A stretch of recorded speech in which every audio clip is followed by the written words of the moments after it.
we'll get both of these going. There we go. All right. It is another fun Monday, early Monday afternoon here on the YouTube channel. And we're going to be playing with a brand new, yet another mini PC. They keep coming. Actually, this one I bought because I thought you all would be interested in it. And it's going to upgrade the one that, that I had from earlier. So we've looked at the Gmktec G3, which is this one. Can you see it? Let me get my window out of the way here. I got to adjust something real quick, and then I will come back. Here we go. Okay. So, I've got to pull this thing. Hang on one second. I'm like distracted. Okay. So that's working now. And let's turn on the YouTube thing. Oops. I'm trying to get my little chat thing working. There we go. Now it's working. And I know it's working because James Randolph just stopped in. So this is the new Gmktec G3. And yes, this one just came out like less than a year ago, but now they have a new one. So it's this one, but with the new processor. And the new processor is the Intel N150, which should be slightly faster than the N100 in the other one. And they call this one the Gmktec G3 Plus. You can see right here, G3 Plus.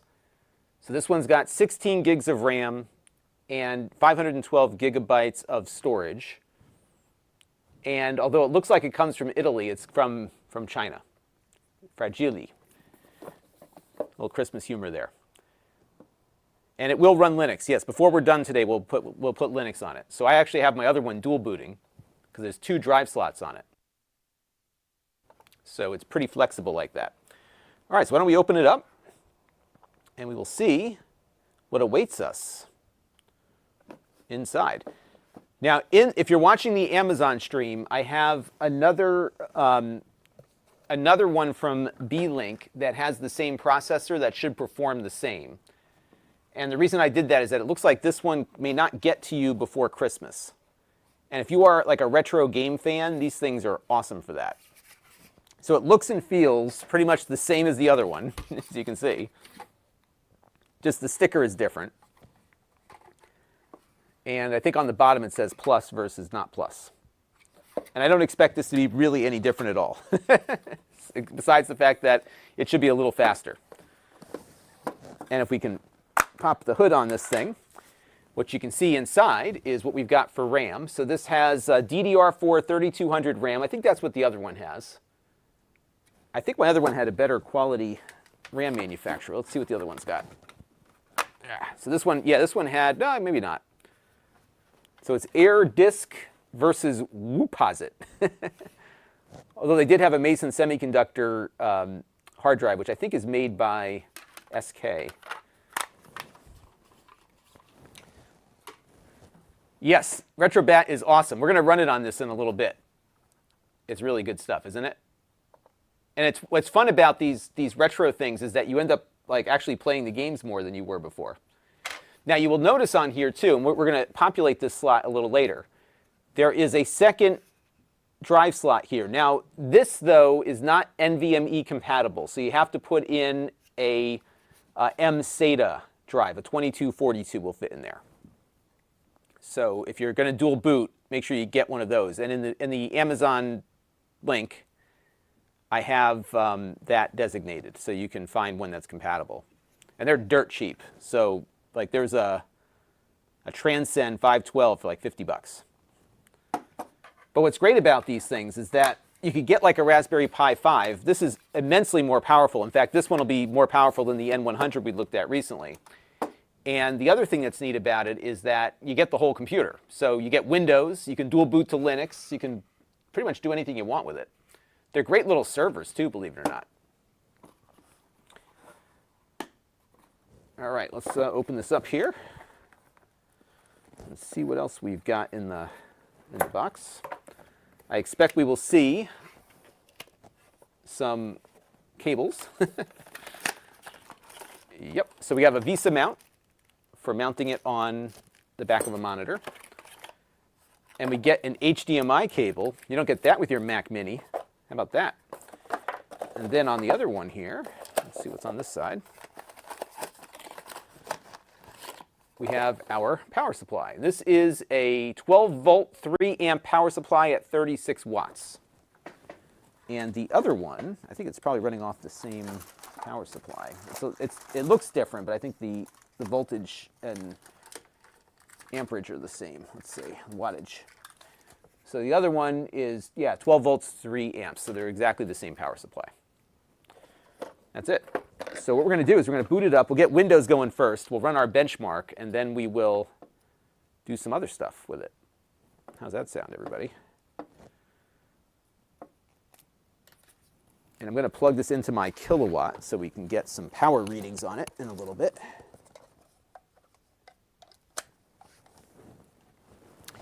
And let's get the monitor plugged in, which it is. And I'm going to run my longer HDMI from my video system over to it. And we'll do some, if we have time, we'll do some captures, too, of some of its stuff.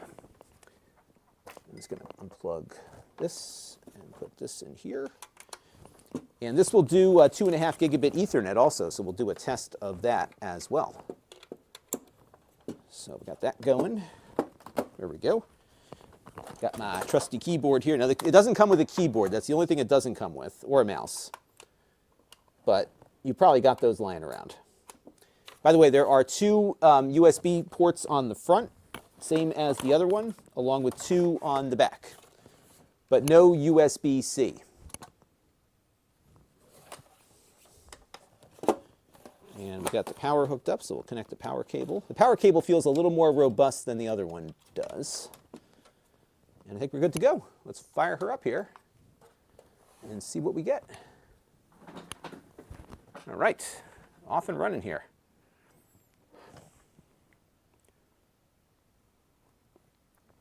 And what's amazing is just how inexpensive these things are. Especially when you compare it to the price that you might pay for like a, like a Raspberry Pi 5 fully decked out. Like this one, completely ready to go with Windows, is like $150, I think, maybe less. Like you can't even buy a Windows license separately for that much. So I don't know how they do it. And we got to get our video going here. I might have to rejigger something in the back.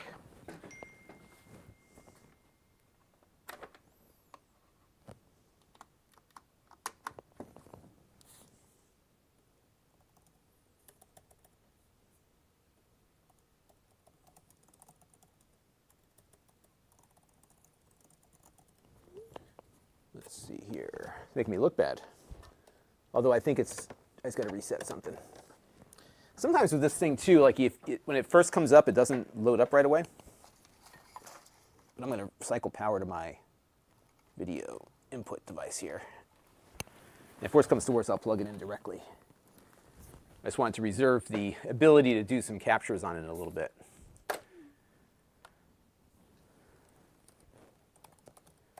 All right.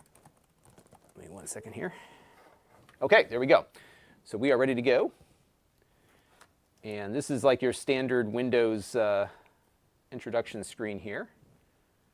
So continue in English. I haven't said hello to everybody yet, and I think there's some more people who are joining us on the chat this morning. Who we got? We got Anthony Bianco's here. There you go. Yes, is that really a thing? I heard like Tetris has been helpful for people too. And JoJo is here. Yeah, well, you could buy them from one of those sketchy places. That's true. But generally, if you were to buy a Windows license at retail, it's a little bit more than that. Actually, a lot more than that. Okay. So we'll go through here, skip this. Now, what's likely going to happen is this thing's going to have to go out and get updates. So this is our usual update break here. It won't take that long, though. I did plug in the Ethernet. And I have a multi-gigabit connection here, so it shouldn't take too long to get those updates pushed down. But we shall see. Now, if you're just tuning in, you've probably seen this before, but this is the Gmktec G3 Plus. So this is new, and it looks the same as the old one, but it's going to be a little faster. And we'll find out how fast in a minute. We'll run a bunch of benchmarks on it and get a feel for that. And so right now, I think this is like 150 bucks, maybe 160 bucks. For a Windows computer, it's crazy. And JoJo's bought several of these without issue. They're great. They're so great. Like, they're fun as as a project computer. You know, it really, to me, it takes the place of the Raspberry Pi 5. I have a Pi project we're going to do this week. I got a cool new case for it. But it's going to be fun. So I am not ready for the holidays at all. I never am. And I've just resigned myself to that. I'm not very good at getting gifts for people. So I rely on my wife to do that for me. Let me get my microphone fixed here. And I don't want anything, because I have everything I need. So I need like underwear and socks. All right, so it looks like we're going to go through the... And this is one of those things, by the way, that I look for when I get one of these mini PCs, is like, what's the flow that it takes you through when you get set up? And so a lot of times, like, you'll get a sticker in the box that says, you know, disconnect it from the internet to get it working. There's a whole process that they make you go through because they don't have like a totally legit version of Windows. So when it presents you with the Microsoft login, it gives me a little more confidence there.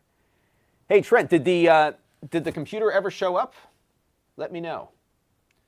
And by the way, I'm still working on the Atari. We're going to come back to that later this week when I get a few other things wrapped up.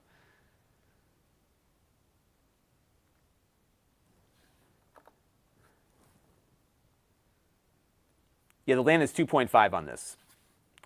And this one, so the link in the description will take you to one now that has 16 gigs of RAM and 512 gigs of storage. We will make sure that's the case in a minute, but when I popped the hood on it a few minutes ago, it looked like that was what was in there.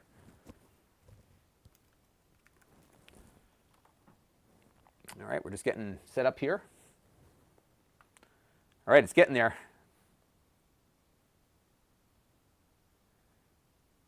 Yes, I actually have Ubuntu. I know you probably not going to want to see Ubuntu, but that's what I have installed on the other one. And I'm just going to swap the drive in. It should actually work without issue, because these are otherwise identical machines, just with a slightly faster processor. I don't think I want any of these now. No, no, no, no, no. There we go. No telemetry, please. I'm going to skip this. There is a lot more involved with getting Windows set up these days than there used to be. Skip that. Ooh. Yeah, food's always good, too.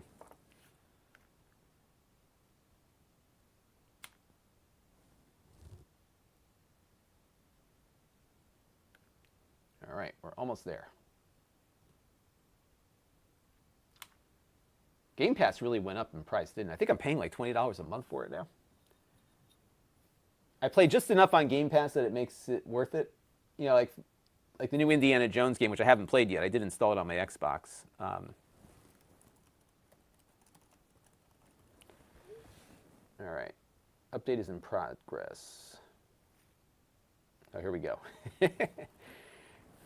So let's have a chat, everybody, while we wait for the update here. So my understanding is that Intel is waiting to, so I bought this outright, so this is not, I'm not jumping embargo here or anything. This thing was available on Amazon. You can buy one right now too, this one or the B-Link. The B-Link looks like it has stock. So I think they're waiting until CES to talk about this, but they're shipping these things. So I was like, well, if anybody can buy one. I didn't agree to any embargo. So there you go. Martin Polini is here.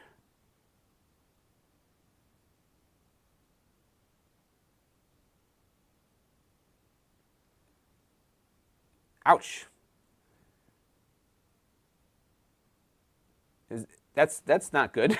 Hopefully they fix that under warranty. Whenever the magic smoke comes out, that's always a bad thing. So what we did, Trent Curtis, I don't know if you've logged into SantaNet yet. But with the kids the other day, so for those of you who have amateur radio licenses or know somebody with one, at 3.916 megahertz, you can load up your ham radio at 7 p.m. Central Time every night between now and Christmas. And you can sign up on cqsanta.com to have Santa talk to your kids over the ham radio. So we did that the other night with the kids. It was fun.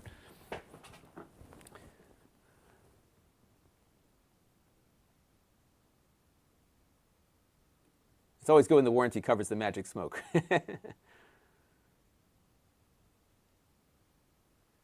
And I see a lot of interest in Linux here. We will definitely do that. And Recipe Bob is here. John Freeman. Whoa, that's cheap. This is on the Amazon chat. We just upgraded our church's streaming box to a mini PC. Yeah, these things are great. If you're not doing like that, all that complicated streaming, the N100s are more than capable. And this is now the N150. So it's really good stuff. And John is running Ubuntu and Plex on the N100. Yeah, it runs great. It's a great Plex server. And it's funny, by older, it's like the one from 6 months ago. These things move so quickly, it's crazy. Yeah, this is what I want to see, what we're going to see from a performance perspective. Is this that much better, or if you've got the regular G3, are you good? I would say, like, if you were buying more of them, get the N150 just to get the better performance, right? Recipe Bob says, I don't need a mini PC. Who needs one, right? I have less mini PCs than I need, or more than I need, but less than I want. To quote the late Phil Graham. I think that's who initially said that.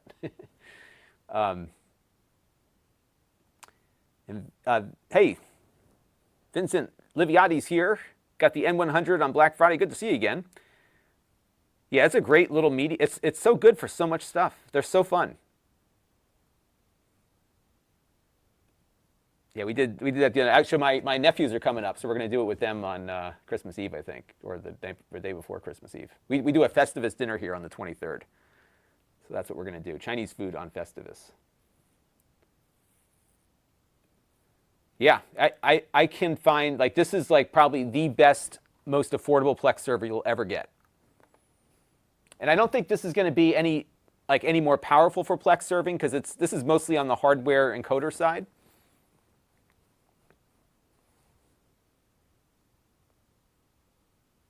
But we will see. Yes, I think every computer tech nerd needs multiple versions of these.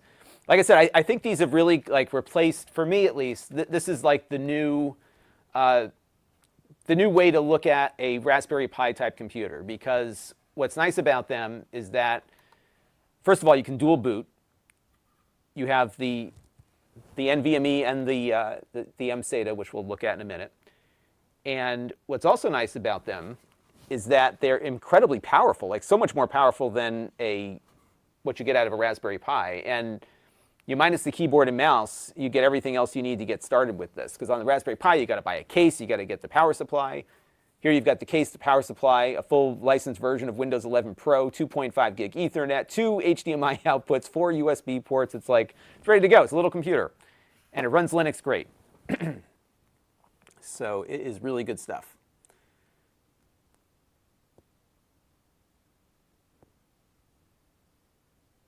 So I got to look into this now. The AUSTAR Gem 12 Pro Max. So what's that got on there? Let me know what you think about that one. By the way, tonight's video, I've got a Lenovo mini PC. It's a workstation one. And it's got like a T1000 GPU. So we'll look at kind of the higher end of the market versus the low end with this later in the week. And I will be at CES this year.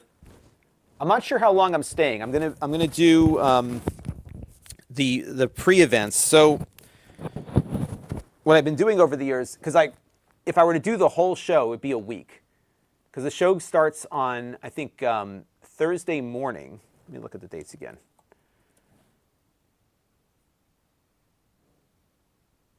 So the show starts on January 7th, which is it's a Tuesday.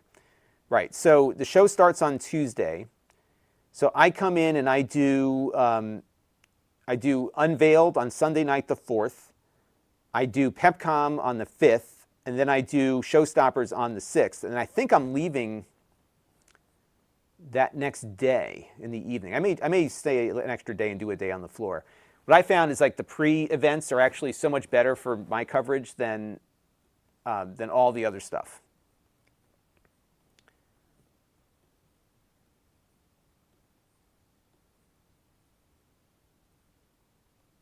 All right, so we're going to continue waiting for the updates to install. I will note that I'm not hearing the fan as much on this little guy as I do on the other one. I don't know if that means anything yet. We'll find out when it boots up.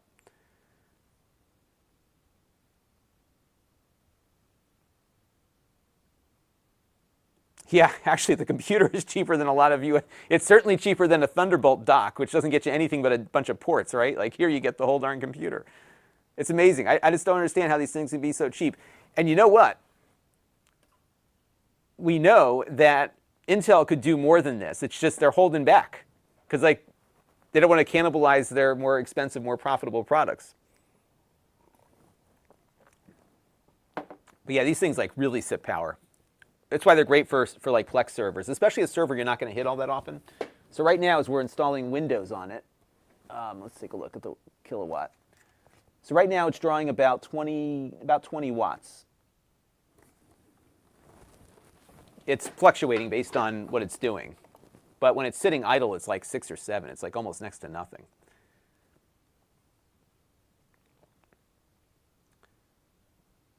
So BStoner wants to know, these are all 64-bit machines. They are running with, these are Intel N150 processors on these. This is a question from BStoner in the Amazon chat. Let me look up the stats for the chip. So Intel hasn't actually released a lot of information on this chip yet, and I think all these manufacturers have jumped the gun. But these are running with embedded Intel graphics. They're not like ARC level graphics here. They are, lower end, but the encoders are very good on it. So for video encoding processes like streaming, it can't do a lot of the fancy effects in real time, but it can do a lot of the video encoding in real time. So these are Intel UHD graphics on these. I think the GPU is clocked a little bit higher. So the prior version was 750 megahertz. This one might be about 950, if I'm not mistaken. We'll find out when we do get everything going on it. The fan is quieter on this. Again, I'll know for sure when we're fully loaded up here. But we'll see what happens. So we're just waiting on the install to finish up, and then we'll have something to show. And just from a viewership perspective, we've got 145 watching on YouTube, and get this, 2,000 right now watching on Amazon. So my Amazon traffic has been going up quite a bit lately. And I don't recommend doing this while the machine is on, but I will open it up here so you can see what's inside while we're waiting. And this plastic thing just pulls right up. They don't have any heat sinks on the drive, but like these are not like performance machines. So you're not going to be doing all that much with it. So this one is the 512 gigabyte one. So there's a 512 NVMe in here. It's an M.2 2280. And then we've got 16 gigabytes of DDR4 RAM. And the N100s, N150s generally all run single channel. So there's not a performance advantage with these for dual channel like it used to be. Although there might be if they ever had a machine that could do that. All right, we'll just continue waiting for Windows to finish up here.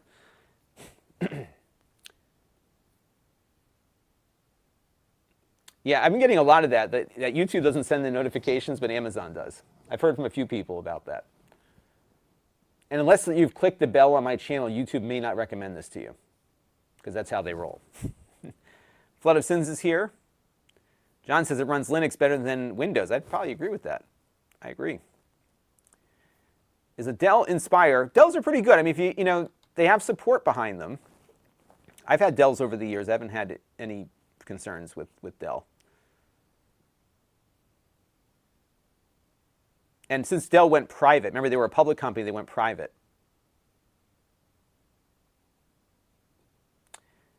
Yeah, so I would agree with Greg M. These are not for mission critical applications.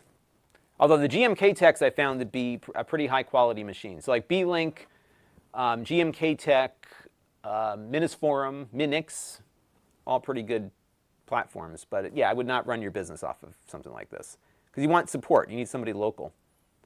Yeah, so it's an M-SATA. It's an M-SATA slot, and then you've got a NVMe on the other one. So actually, non-HDR can do 60 frames per second. We'll test that in a minute. But yeah, the HDR I don't think is on, it doesn't get supported here. Yeah, Camera Eye, those are made by Ace Magic, and those are the guys that had the issues with the malware, so I kind of got off track there.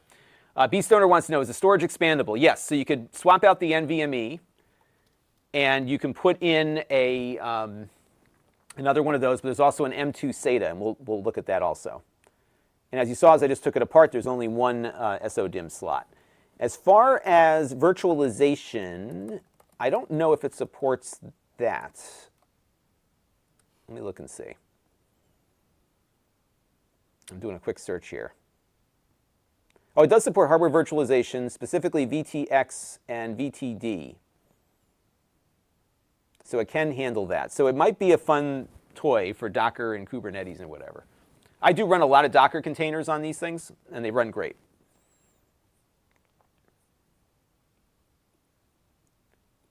And my understanding, and somebody will correct me if I am wrong, but I believe that, I just lost my train of thought. And now I'm getting text messages from package scammers with a Chinese country code that the US Postal Service is sending me a text from a Chinese number. How about that?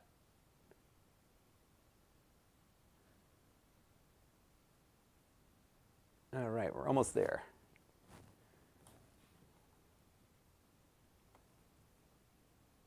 Brenda Snell wants to know, how much is the water bottle with the music? I'm not sure what she's talking about. She must be looking at something else.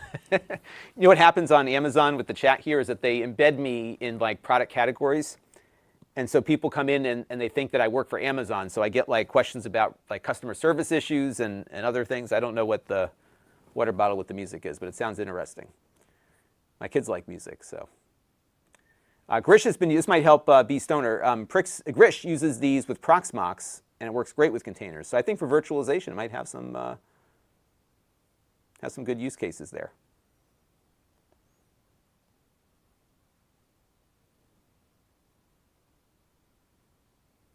I should look into those AU stars. DDR5, 64, what processor is that running with? It'd be good to know.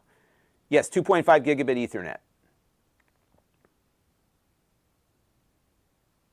Patrick Chang is here. And I'm trying to go back through my chats here, make sure I'm not missing anything. All right, so we'll keep cranking away here. We're almost there, 60%.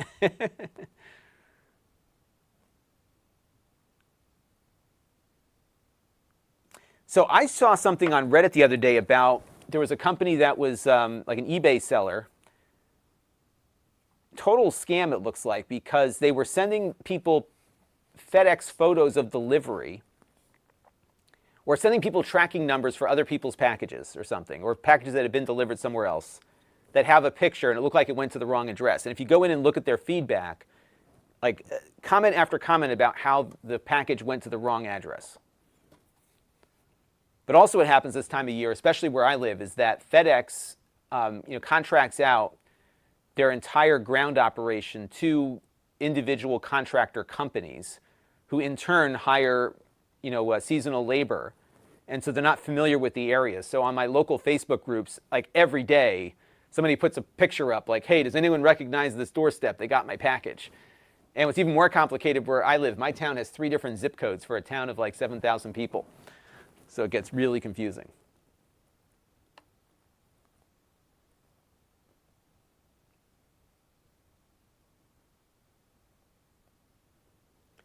All right, we're almost there, everybody, 77%. The fan is so quiet in this, I don't even hear it running. I had to put it up to my ear to make sure that it was actually functional. So that's a good sign that they've made a little bit of improvement on the fans.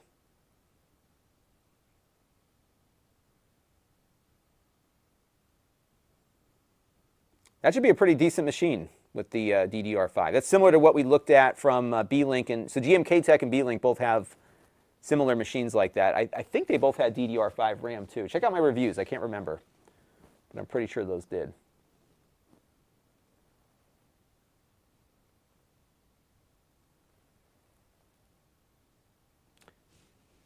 So Michael C. said, yeah, I don't think there's going to be a stoppage. They attempt that every year. It never happens. But we'll see. But UPS I found to be much more reliable. So I usually favor UPS. What I've been doing, and this wasn't the case with the recent auction that we did because I had to ship the way Whatnot wanted to. But USPS is totally backed up. And what I've been using through Pirate Ship is the UPS Ground Saver, which basically takes the package, puts it through UPS's network, and they drop it off at the local post office for delivery. And that's been working much better. And it's very inexpensive.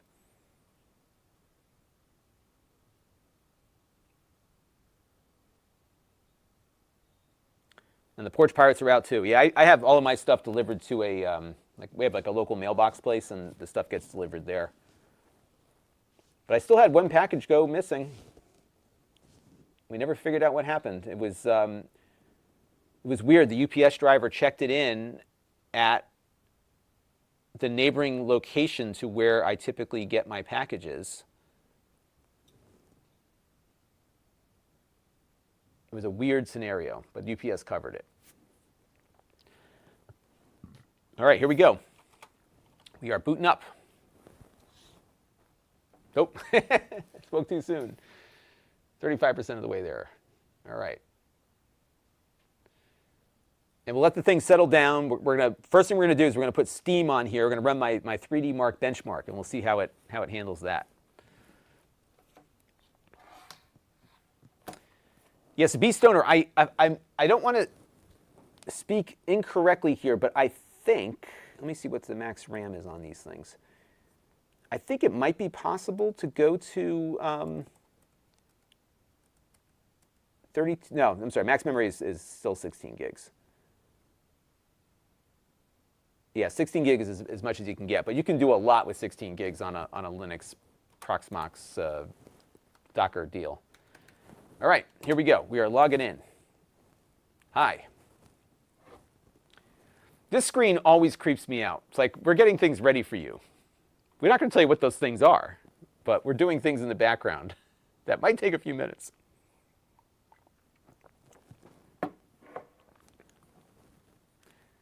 So John did a monitor review while installing Windows to break up the weight. There you go. I wish this monitor was still being sold on Amazon. I would talk about it. It's my little 4K monitor. Chris Allegretta is here.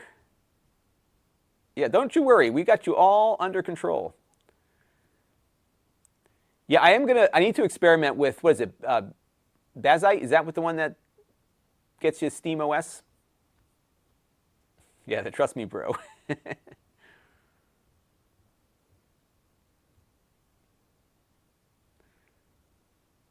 So it's always helpful if you got, so the issue with the post office for me is that I got one right even closer to me than my secure mailbox location, but they don't take packages from UPS or FedEx. So I have everything just go to my mailbox place, and it's been pretty good I've been using them for about 7 or 8 years. So this is not a reinstall, this is just the introductory, this is what every user goes through.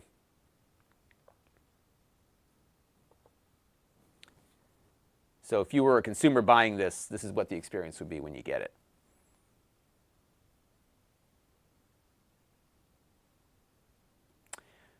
So, yeah, so Gmktec has been pretty much on par with B-Link and Minisforum. They've been pretty good. They haven't been, they're not doing anything, like the communication is not sketchy. Let's put it that way. The communication with the Ace Magic people is super sketchy now, which I don't even, after that virus thing, they handled it horribly. And now, the Ace Magic people, which is also the Camerai brand people, they require pre-review of videos before they are uploaded, which I don't agree to ever. So that was it. I don't talk to them anymore. So something sketchy going on with those guys. And I think it's just they don't understand how like the free press works. They want to control everything. Can't happen. Not after what they went through. It's trust but verify. So that's why we don't get the Ace Magic things in there. And we will do Linux. We're going to do some benchmarks first because most people buying these things are going to run Windows on them. So we're going to try that first, get the consumer experience down, and then we will swap out the drive from the other one and get Linux on there. What I am first doing is I'm getting rid of this horrible browser, and I'm putting Brave on here. The other thing that drives me crazy about Windows now is this synchronization of the OneDrive thing. It drives me nuts. I don't ask for this. I don't want it. And what happened is that it deletes files like on all your other computers if you take something off the desktop. I don't want that. So what I do is go into the OneDrive here, and I turn off all of these things. Actually, where is it? Sync and backup, that's where it is. So manage backup, and I turn this off. I turn the next one off, and of course I get hounded with these notices every time. And I'm sure this is convenient for some people, not for me. All right, that's done. Okay, so now we got a browser. It feels pretty good. We are at 4K 60, I think. Let's take a look at that.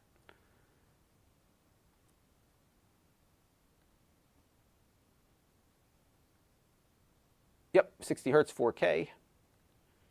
All is good. And now what we're going to do is go download some Steam. And we'll grab the Steam client, get 3D Mark running, and we'll take a look at some things. And we'll boot some games up in a little bit too.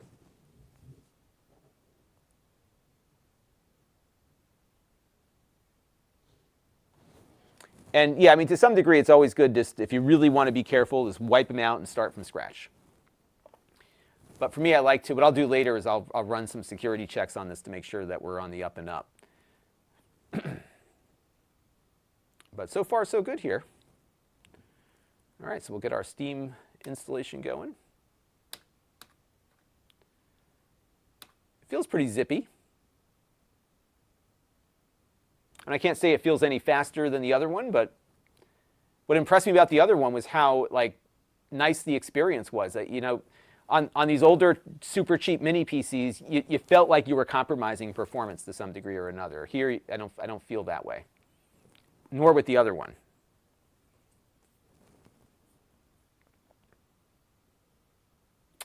And I don't think I did let me see if I got that, Anthony. Let's see.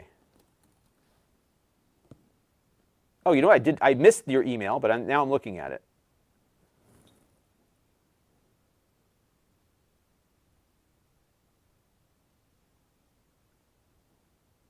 I can check into that HDCP issue. I'm not sure if this one supports it or not. I would say probably not, but I will look into that. And I've been reluctant to recommend these things as home theater computers, primarily because of the HDR issues. Like, they don't work as well as an Android box does if your intent is to watch media. They're great for retro gaming, though, for sure, which you'll see in a minute. All right, so now we are in Steam.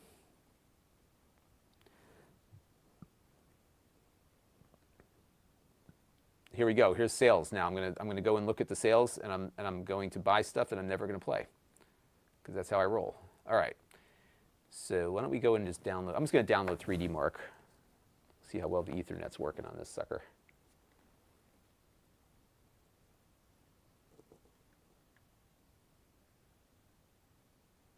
And use now, what does that mean? All right.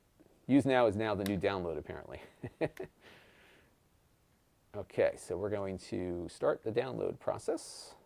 This won't take very long.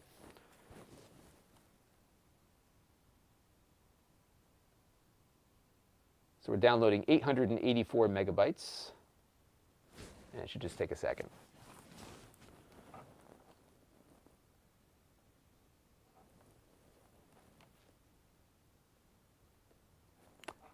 So John Freeman in the Amazon chat is the guy that broke the news on the Ace Magic spyware stuff.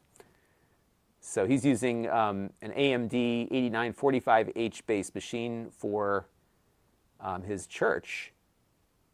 And it barely touches the CPU for his video encoding. Yeah, it's amazing what you can do with these things. But John Freeman, just so you know, I don't know if you heard me say this earlier, but now they're before they send out any mini PC, they want pre-review before you upload it. So that's why I don't talk to them anymore. And thank you for breaking the news on that, because that was very, very helpful. All right. So we're good here. I'm just going to check and make sure we've got everything settled down here from a CPU usage standpoint. It looks like we're settled down pretty nicely. So why don't we load up 3D Mark, and we'll do a quick benchmark.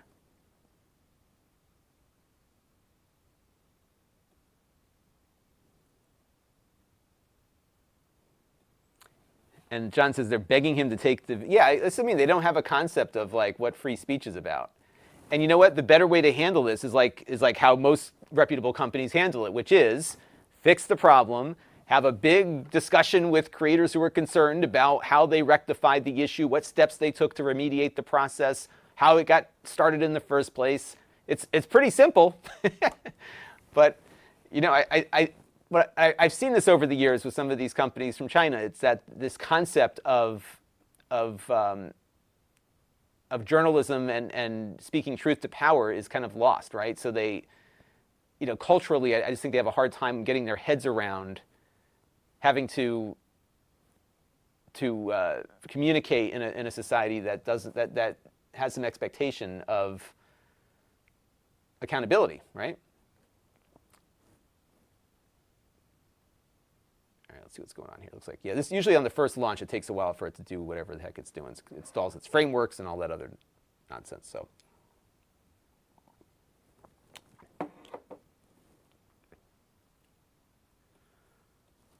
I try. What I'm after is longevity.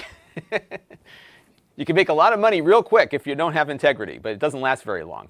So, and I got to sleep at night. And with this little guy, like when I got this, I was like, man, this thing's better than I thought it was going to be. And now we'll see how this little one does. And I will say that many more channels are starting to disclose their relationships, which is important. The way I've looked at it is I think viewers are smart enough to make their own decisions. So there's no need to hide your relationships from people. If you think I'm biased, then go watch somebody else, right?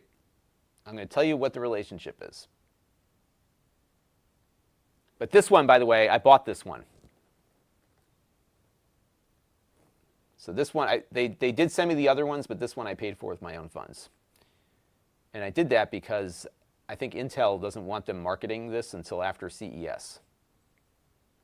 But it's available, so I bought it. And here it is. So we're going to play with it.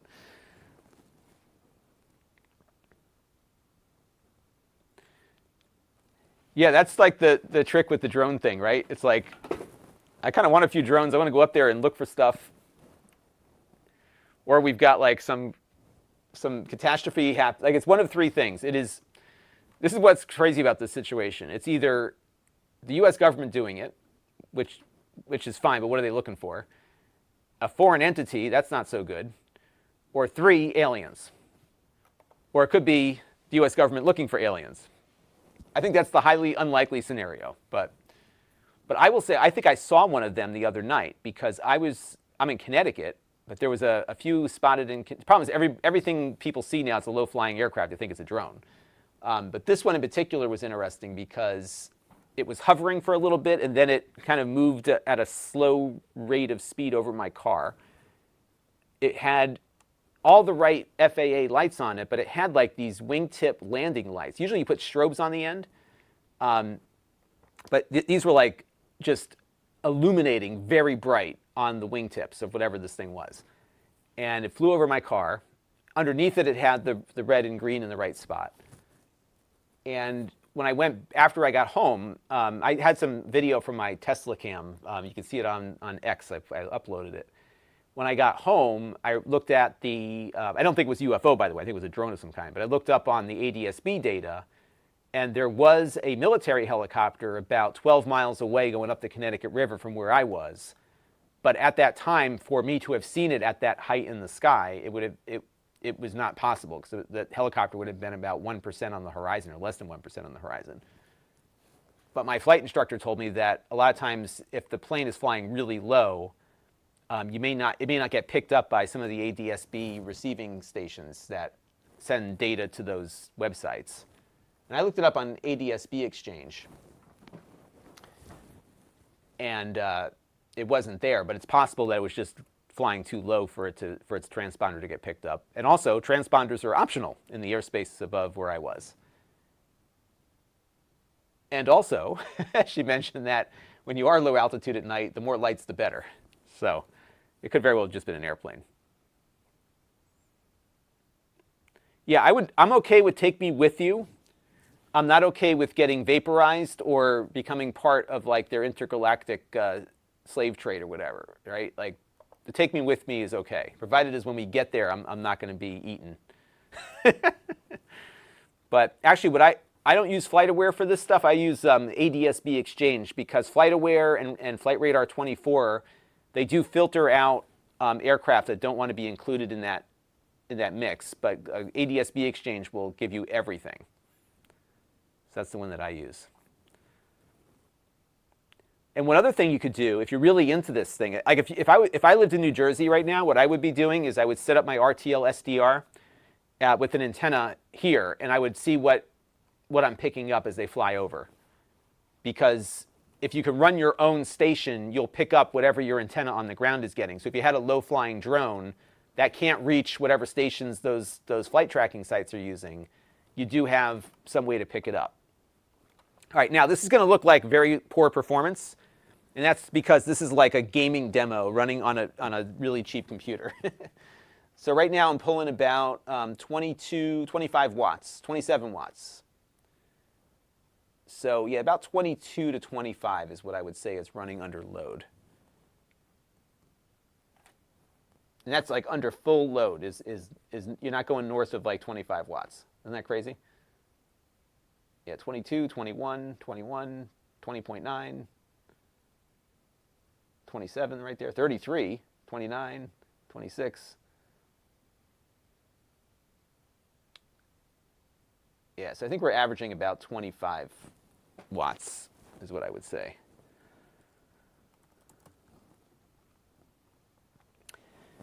This 3D Mark test, I think, is 1440. I'll check when it's finished up. But this is the same test I run on everything, just to get a baseline. And what's remarkable is that this thing can run it. And the other one can too. But I've been running this test on every computer I've reviewed over the last 7 or 8 years. So I have like a really nice database, and it gives you a good sense as to like where it lands. And when you see like another mini PC performing not as well with the same processor, it's often an eye-opener too. All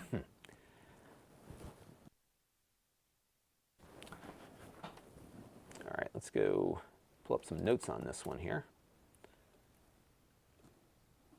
And I got a jet in about a half an hour, believe it or not. So hopefully we'll get some good data in here. And I'll put the Linux drive in before we go, so you're not going to have a cliffhanger here.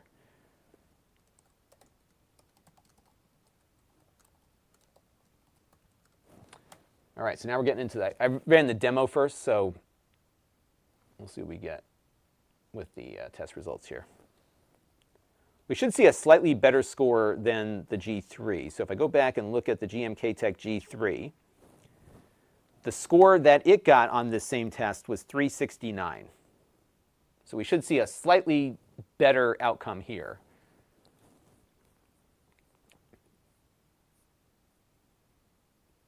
Yeah, so it's a bump in performance here, but that won't be substantial. Now, believe it or not, it's possible to put an external GPU on this. I've got a little Oculink adapter that you could pop into that NVMe slot. We should try that, actually. It's going to be the craziest science experiment. But this would actually be very well suited for that because you can pop the top of the case off and stick that right in. So maybe as a fun project stream one day we'll do that. And I haven't looked at the VCS in a couple of days. I have to get back to it. I've got some. I joined the Discord, so I will have some more information for everybody. So we will be back on that one before you know it. Yeah, it looks like it's just a bump in its clock speed. I think you're right about that, Chris Allegretta. Intel does not want to go too far with these because I think they could. And Trent is actually doing what I just talked about. He's got ADSB running on a Pi 5. Yeah, those RTL SDRs pick up stuff super easy. Virtual radar. We'll look into that one.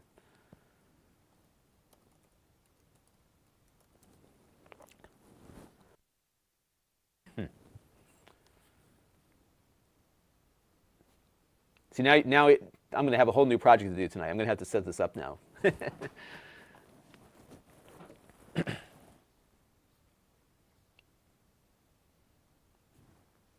Yes, I'll be back with another stream probably tomorrow. Speaking of the Raspberry Pi, I've got a Pi 5 case that looks like a Nintendo 64. It's really cool, so we're going to check that out.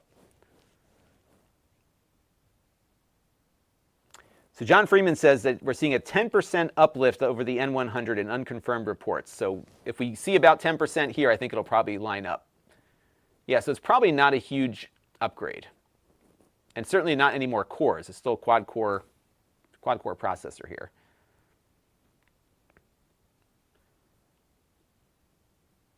I think Intel's probably like, well, we got to do something different. Let's just give it some more clock speed.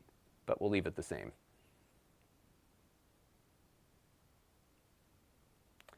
So Jiro suggests maybe we could try that, put some different drivers in. And Dave just ordered one. Yes. You can never have too many. Yes, I have an M.2 to Oculink adapter. It came with, I did a video, which YouTube didn't send to anybody. I did a video recently with the Gmktec mini PC that's actually on its way to Trent Curtis right now. And what we did is we plugged in a Oculink adapter into its Oculink port and then plugged a 4060 on top of that.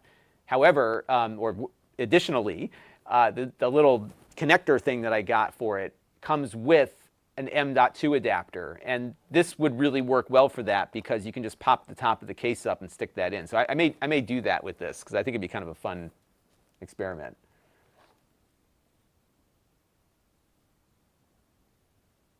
So the N97 versus the N150, that's a good question. And what are they going to call the new variant of the N97? They're stuck. I don't know. Maybe there isn't going to be an equivalent of the N97.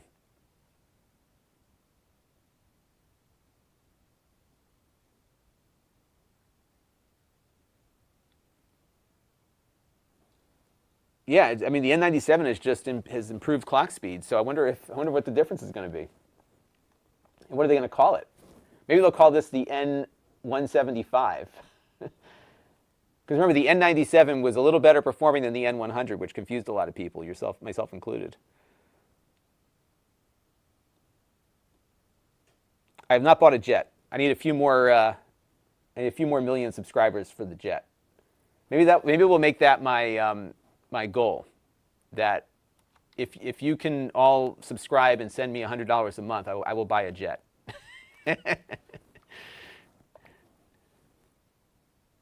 All right, let's see what we got here. Here's the result. Dun, dun, dun, dun. 450. So that is a good score. It is just under the N97 score of 487. And if you're curious, it is right in line with an Intel i5 10310U from not all that long ago. All right, so I'm going to put this information in. If you go to Lon.TV/benchmarks, you will see what I'm typing in right now.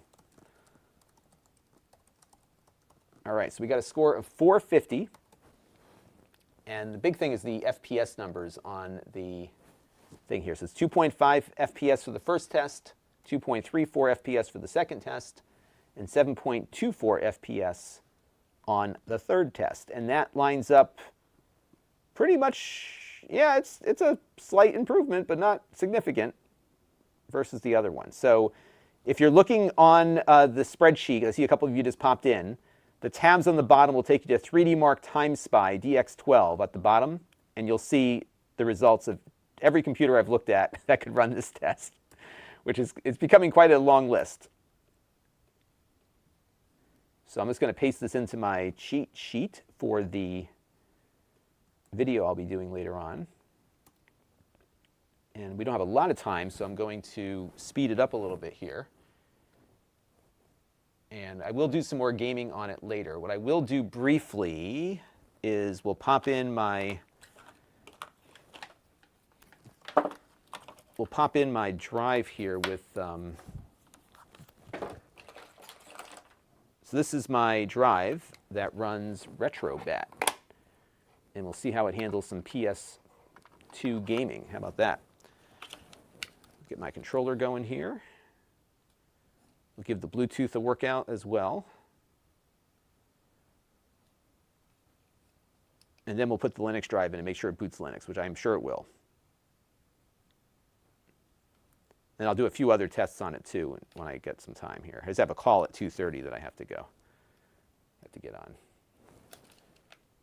All right.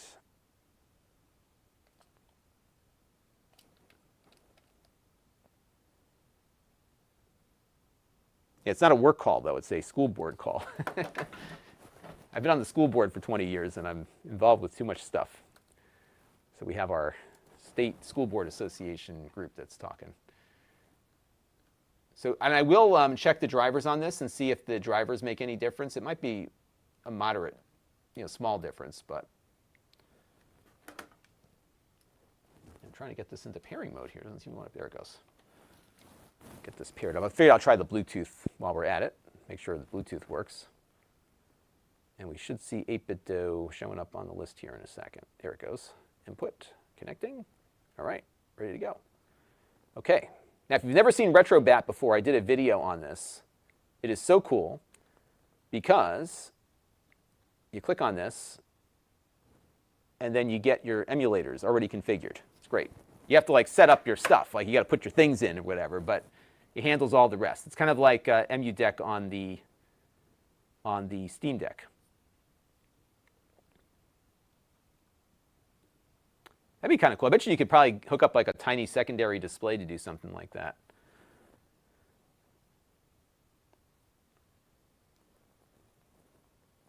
Ooh, so Chris Allegretta had a bad Ace Magic experience. Ooh, I just also, by the way, while I'm sitting here, my car is getting its new update here. Is this the big update? Hang on a second. Let's see. Let me check the release notes here. Oh, yes. Ooh, I'm excited. All right, we'll get this update going in my car. So I just got the Tesla holiday update on my car, which is the improved full self-driving. So we'll see how good it is. All right. I just initiated that. Okay, so if we go over to PlayStation 2, let's boot up our favorite game here. And it will be marginally better than before.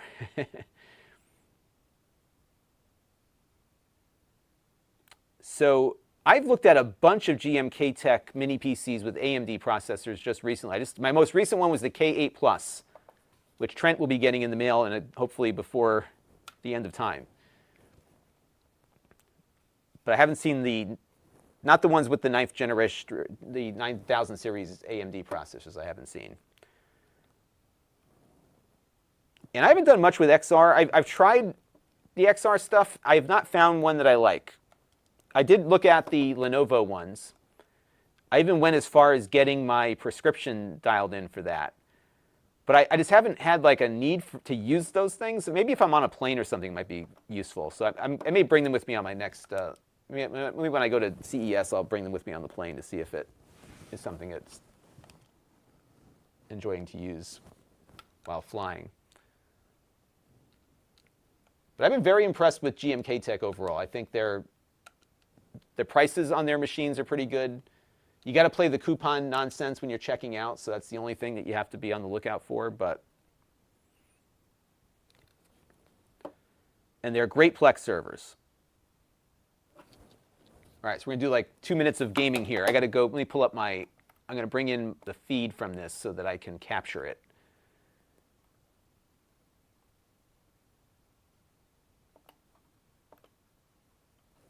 And I might turn the resolution down to 1080p if this doesn't come through at full speed, because I wonder if it's trying to upscale this. Because I remember the other one being able to handle this game at like full speed. Let's see. All right, we're recording. Actually, it's going full speed. You're gonna see a little lag hit when I smack into this car, and that happens all the time. And then like once it gets like everything cached up, it tends to go back to full speed. So yeah, I think we're doing okay here. Yeah, it's running about where the other one did. If you look in the upper right-hand corner, if it turns red, you're below full speed. So you see a couple of little disk hits there, and that just might be the USB drive. So if I was running this on its NVMe, it probably wouldn't do that. But this appears to be pretty good.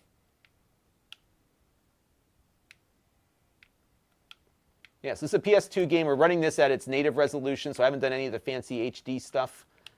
I think it would probably be a little too much to go too much further with that, but it's running at 100% at native resolution.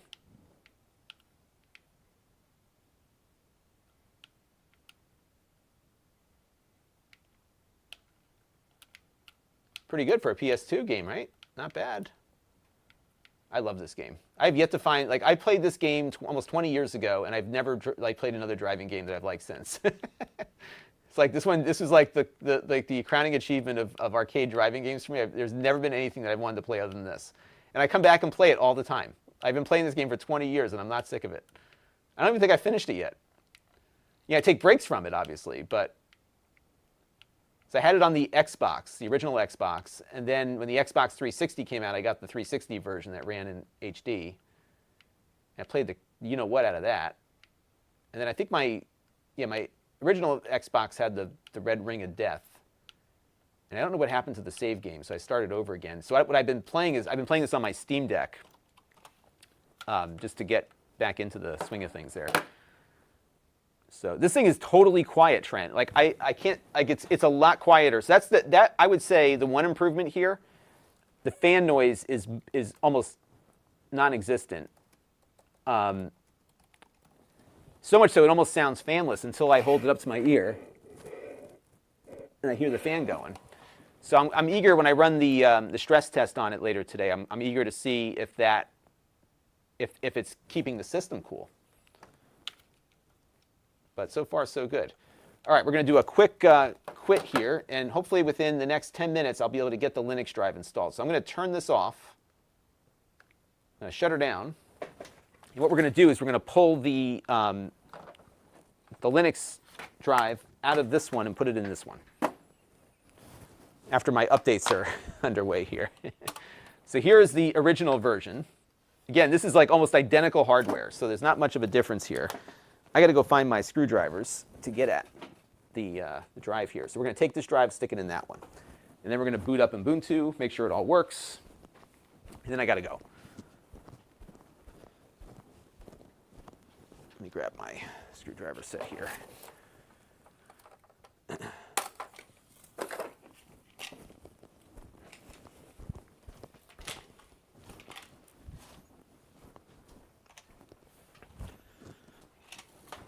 All right, so what we're going to do is take that drive out and put it in the other one.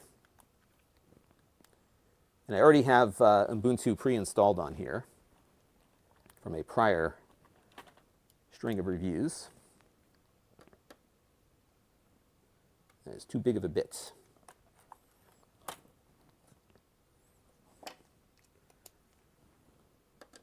Now this slot, there's two slots on here. This one is NVMe, so you can put in an NVMe drive. This one only works with mSATA. And I'm just going to unplug power here to be safe. The power cord feels a little more robust on the new one too. And we got the screw in there already, so I'm just going to return this one to the slot. And one of you may own this machine before too long. I'll probably get rid of this one because I don't need two.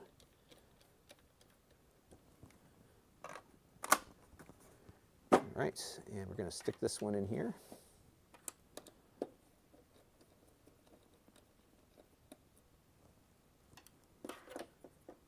Little swapperoo here. Zzz. Oh, just kidding. Down there. And because it's like the same system, I don't think we're going to have any driver issues. I think it's just going to boot right up. Because all we've got is a slightly faster processor. All right, we're good there. And I'm going to just put all this stuff away. Put the cover back on. Oops, see, even the covers are cross-compatible. That one goes with this one.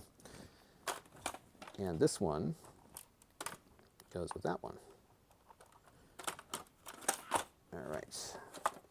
So we'll stick this on here. Okay. So we'll cut to our other camera here. And we just got to get the boot menu up. I'm going to pull this out just to reduce confusion. And let's see what happens.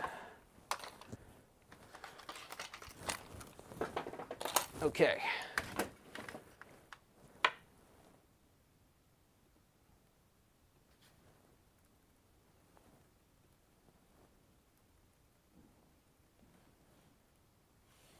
All right, so we're going to go over to boot. Let's do the boot override here. So we'll go to Ubuntu on the other SSD.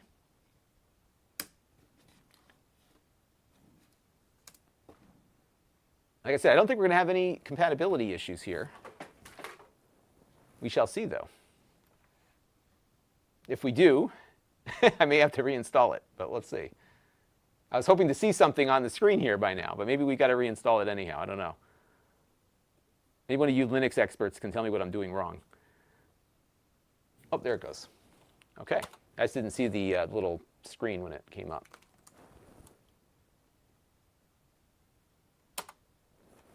Here's your Linux. So let's take a look at audio. And I have it going through the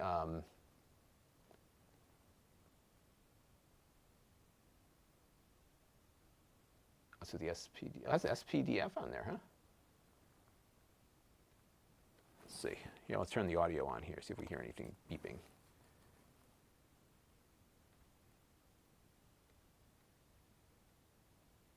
I'm not hearing anything. Let's go to sound settings real quick.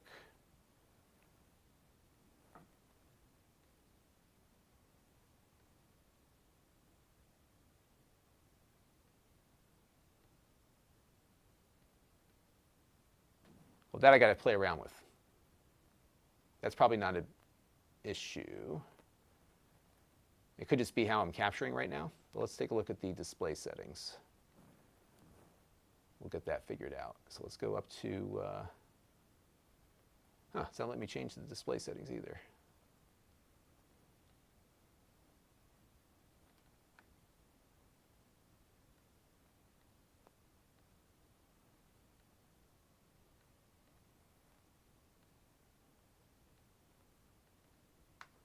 Yeah, it's weird. It's not letting me select the, I may reinstall this. Maybe what I'll do is I'll put Mint on here, just because a lot of you have been asking about that.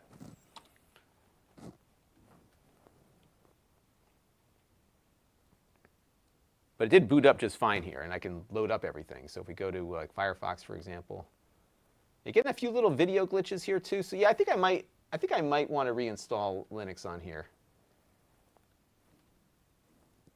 And we could do is go into the. Now, granted, I just swapped the drive out, so there's probably some hardware identifiers that are not finding their way to where they need to be.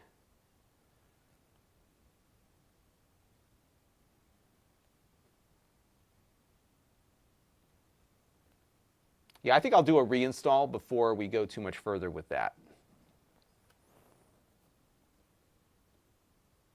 And yeah, James wants Mint too. All right, this might be a fun experiment, so maybe I'll. Yeah, I got to run for a call too. Sorry, Chris A. So yeah, what I'll do is maybe I'll come back. I don't know if it's going to be today or not. So, but set your notifications. And everyone's telling me that if you go to the Amazon link and click on the thing there, you may actually get notified more than YouTube will. So there you go. Yeah, it could be a chipset issue too. So yeah, I'll go and download stuff and see what we get. Because I have nothing on here that I don't mind losing. But it could be a chipset issue. Because I'm stuck at 1080p. I can't get beyond that. If I go into the display settings here. I'm sure there's things I could type in to make it do stuff, but we can check for the software updater, see if there's anything in there. So this is a family channel, Fat Daddy. Come on now. All right, let's see. I'll tell you what, get one and test it. You can tell me how it does.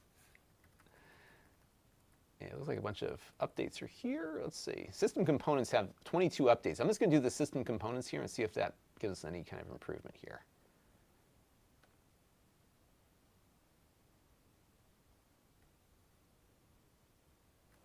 So we'll see if that gives us an improvement.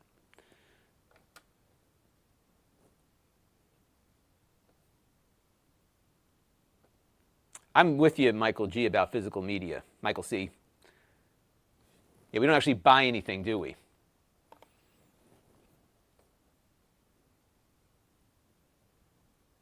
Oh, I missed this from Keith Robinson. Thank you very much for the super chat. All right, let me know how it goes for you. These are great for Plex serving. I'm actually going to get, so what I'm doing is I'm parting with that Healuck NAS that I profiled not too long ago. And I'm going to get the 4-bay version. That's going to be my new media server. So that'll be a fun project.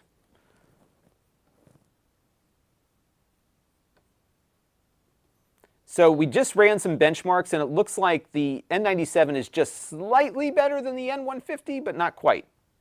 So it could be the RAM that's holding it back.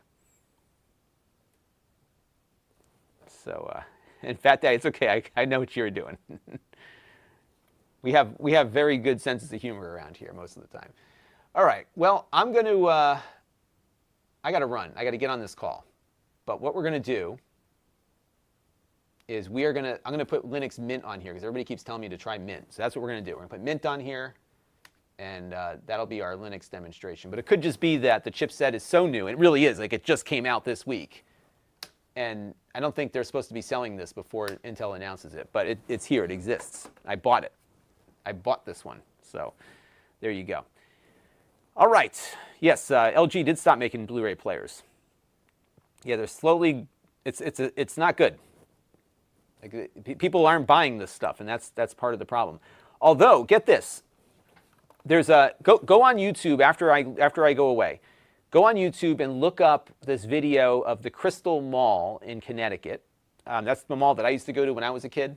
I was there when it opened in the 80s. It was awesome because everything was awesome in the 80s. And they still have an enormous FYE store there. Like, it is enormous. And they're selling vinyl records, movies, whatever. Like, granted, that mall is not going to be around much longer. But that store is, like, well-maintained and well-stocked of physical media. And the place, when the guy was going through the store, is packed. Not packed, but I mean, for that mall, it was probably more people in that store, in that mall, than the entire mall put together. So I think there's still some market for it. But in any event. John, good to see you. Thanks for stopping in. And he was on the Amazon chat. And good stuff. All right. Got to run. I'll be back before you know it. So we got off to a good start here. I will do some more investigations into Linux. And we'll put some Mint on here. And if I'm able to, I will come back. But tonight, be on the lookout. We got a review of this Lenovo Workstation Mini PC. I'm going to get a lot of feedback on that one because I'm not sure if I'm going to be reviewing it properly. I did my best because from a performance standpoint, it's not as good. David, they don't have a sharper image. They used to have, I think they used to have a Brookstone, but they never had a sharper image in that mall. They definitely had a Brookstone. That was one of the stores I would go into. It was funny. I never went to I never bought anything at Brookstone ever. I don't think anybody did. It was always a fun store to browse around in. So. All right, got to go. I will catch you all on the next one, which is whenever it is. So hit the bell and follow me. If you're on Amazon, follow me on Amazon by clicking the link, because Amazon will actually push you a notification more reliably than YouTube will. So we will go from there. No 3D printer reviews. That's not my thing, but I'm always open to looking at 3D printers at some point. So, and I'll be looking out for those sky orbs. I'm waiting to get taken away. If I don't come back, they took me, okay? All right, everybody. Catch you on the next one. Bye for now.